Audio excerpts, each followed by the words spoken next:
ముందుగా ఒక గ్లాసు రాగులు పోసుకున్నాను,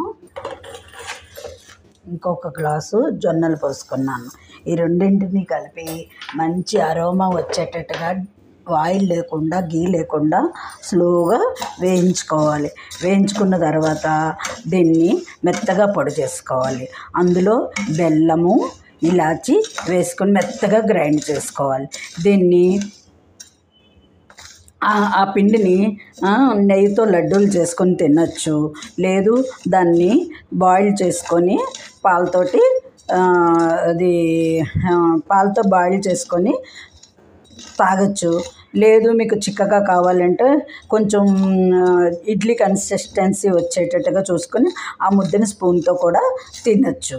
అలాగే బెల్లం ఇష్టం లేని వాళ్ళు మజ్జిగ వేసుకొని కూడా తినచ్చు. బెల్లంతో తయారు చేసుకుంటే కనుక పాలు వేసుకొని తాగాలి.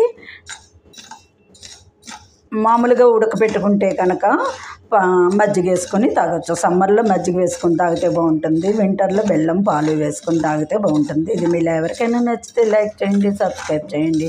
మంచి అరోమా వచ్చేయించుకుంటే పిల్లలకైనా పెద్దలకైనా బలవర్ధకమైన ఆహారం. మినపసున్నుండి కంటే బాగుంటుంది.